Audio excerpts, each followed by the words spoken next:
Hello and welcome to Storyboard. As 2011 comes to a close and 2012 starts off, all the macro indicators point to an economy that's slowing down. Already businesses we're speaking to and media agencies say that marketing budgets and ad spends are going to come down in the new year. But I'm getting ahead of myself. In today's show, we're going to look back at the year that was in the world of brands and marketing. Let me run you through some facts that have come in from TAM AdX. Let's look at TV first. There was a 16% increase in the volume of advertising here compared to last year. If you look at the top 10 categories, you'll notice that DTH operators and fairness creams as categories have made way or have been replaced by cars and jeeps and milk-based beverages in the 2011 list of top TV advertisers. But cellular phone services remain in the top 3 spenders, and the rest continues to be dominated by FMCG categories from soaps to toothpaste and soft drinks. Let's take a look at print advertising. That's grown by 18% over last year. Educational institutions continue to lead that list of top spenders, and cell phones and events, 2 categories from last year, have been replaced by online portals and jewelry brands as top spenders in newspapers and magazines. Remember, TV and print advertising together get 86% of the total ad spend in the country. Outdoor radio and online media follow with a 5%, 4% and 3% share respectively. Let's analyze what that means and check what all that advertising has achieved for those brands. To do that, in what is now an annual ritual, we've invited Santosh Desai of Future Brands to gauge effectiveness, pick the trends and put all of it in the context of the times we live in. And that, I believe, no one does better than Santosh. It's great to have you back on the show. Should we just rush straight to the cellular phone service advertising, which is at the number 3 on that list of top 10 spenders on television? Because FMCG, there's nothing talk-worthy besides Pepsi, which we'll come to. Yeah, I think the truth is that FMCG, if you look at the kind of work that they've been doing, truly, I mean, this year has been the year of the formula. If you look at cell phones, they stay at number 3, or they stay in that top 3 category, largely because of that 3G advertising that all of them have been doing over the year, isn't it? And what I find interesting there is that they've shelled out about, 60,000 crores plus in 2010 for those licenses. I've just gone on to 3G and I keep buffering. Everything keeps buffering all the time, and almost everybody I speak to reports similar feedback. So here the advertising is on one end and the consumer experience is completely, very often belies what the advertising is suggesting, isn't it? 3G is the dud of the year. Meaning, I think both in terms of the kind of money that companies have paid for it. I think in retrospect, I mean, it just hasn't made sense. Also, because of the nature of the experience and the fact that, whether the spectrum that they were, allocated was not sufficient or whether it is some other problem, the truth is that as far as consumers are concerned, I mean, 3G in many cases is worse, than an earlier experience because you're trying to do more and ending up doing much less. And I think it is a great disappointment, and I think it must be for the companies too, because I don't think this is an issue that they are themselves perhaps responsible for, as much as the fact that this is a technology that they're stuck with. And so are all of us, and I think everyone suffers. And yet they have to go out there and actually peddle these 3G services and so do advertising for it. And what is a trend now is that all these companies are actually launching handsets to sort of propagate the use of data services, isn't it? Yeah. No, but it is throwing good money after bad.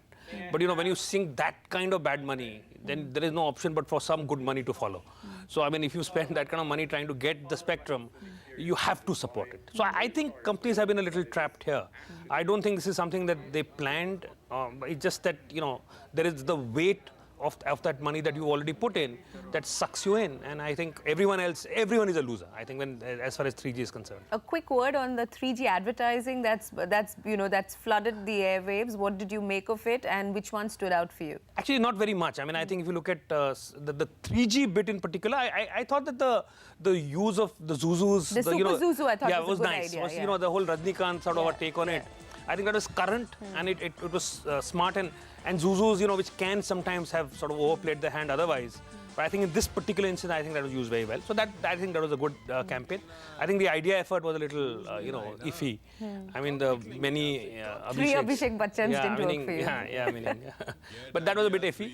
But overall, I think the lack of conviction, in the service, I think kind of, shown through. And then therefore, to my mind, that is not one of the big successes of the year. Certainly, even in advertising terms, the Zuzu effort notwithstanding. Okay, let's quickly talk about Bharti Airtel, because I think something very interesting is happening there. November 2010, I remember they did that redesign, and we, in our year-end show last year, we spoke about it. And you said, I don't know what their problem is and what they're trying to solve and who they are. In 2011, August, they did that Har Friend Zaruri Hai campaign, which is quite a spectacular campaign. What do you make of it, and was that the best telecom advertising according to you in 2011?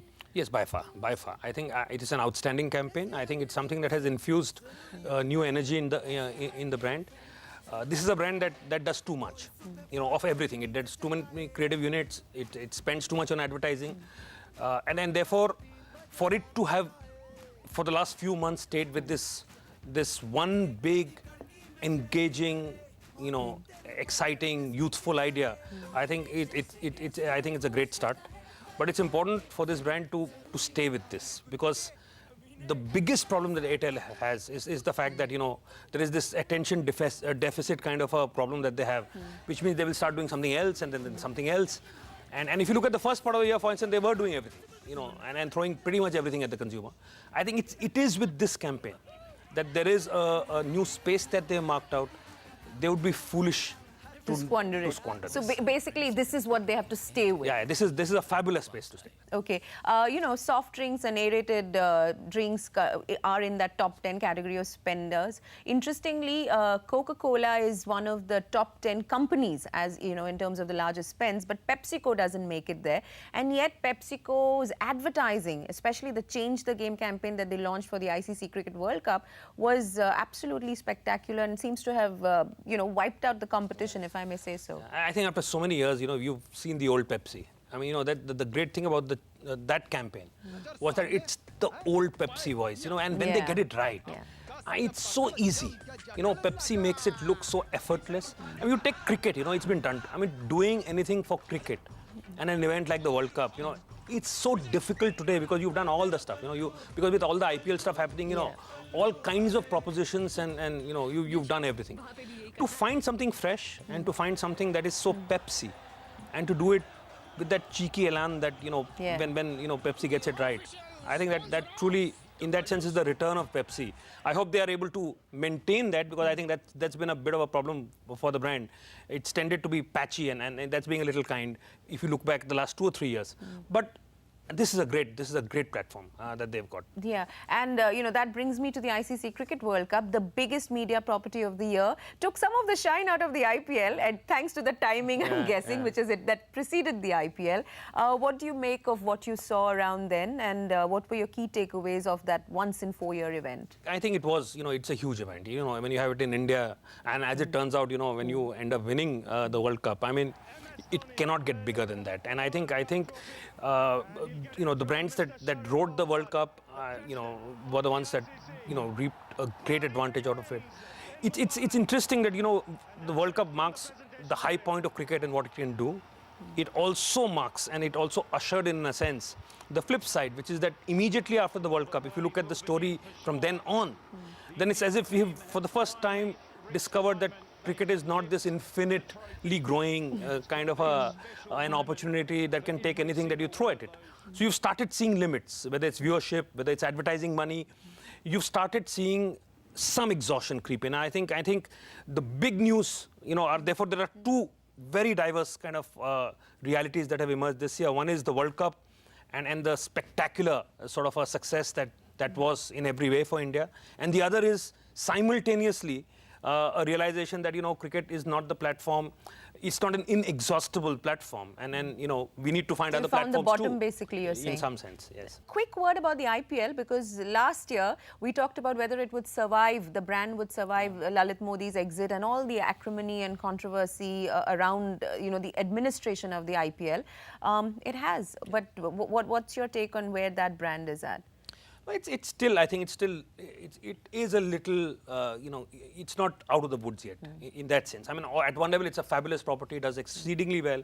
But now if you look at the fact that, at some stage the owners and their business models and the imperatives of that will start kicking in. You today already have one of the big franchise owners, being in financial trouble, and as that, with time, the top line oriented view of the IPL as a brand, I think will start giving way to a more, and particularly, with 2012 promising to be the kind of year that it looks like. Yeah, it's slowing down, and we believe it will be a slow burn, not the easy recovery of 2008 is what we're hearing. And the big challenge for IPL is that it's such a cost-laden structure that the moment you have any weakening, of the market, of the top line, of the investment, then the cracks can potentially multiply. So I think 2012 is going to be a challenging year for the IPL because of the environment. Before we shift from television, we need to talk about KBC and the spectacular success that this edition saw, isn't it?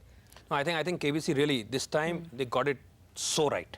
And in terms of speaking for a section of India, which is the one where you're seeing energy, where you are seeing, where reality shows can potentially make the most tangible and dramatic difference in their lives. I think marrying that, of course, Mr. Bachchan's persona is ideally suited. The combination of gravitas, empathy. Noblesse oblige. Yeah, absolutely. He personifies that. Yeah, and I think it all kind of came together. The winners were so worthy, and so.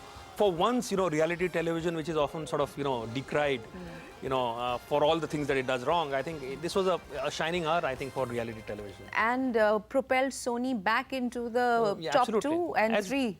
And for them to have had faith in this format, and have sort of, I think it's vindication, certainly. Okay, let's move to print. Durables, which you said was missing in television as a sector, makes it at number 7 where print is concerned. What is happening there, and also would you agree that Volkswagen sort of breathed new life into what one can do, what an advertiser can do with this medium? I think the whole idea of being innovative in print was something that was tried a few years ago, and it kind of ran its course. And I think Volkswagen showed us how it has power, and particularly when you have real news. I think that's the big learning, is that when you have something that is engaging, then it is worthwhile to innovate. Innovation for its own sake, just funny shapes and all kinds of intrusions by themselves, when what you are actually peddling is not a... Or the completely devalued false front page cover. I think that's lost its impact completely. Completely, because it's now, and now you have those half or whatever, those flaps all over the newspaper. Very annoying. Yeah, very annoying. Very annoying. For people who fold newspapers and read it, it's a nightmare. Online media continues to grow, though still really a tiny percentage of our total ad spend. But interestingly, all the online guys have become one of the biggest advertisers. In fact, they've made it to the top 10 spenders in the print medium. They're also on TV. And I find very interesting that Google is now out of the closet. We've seen it in 2 successive campaigns that they've done specially for India. What are your thoughts on that?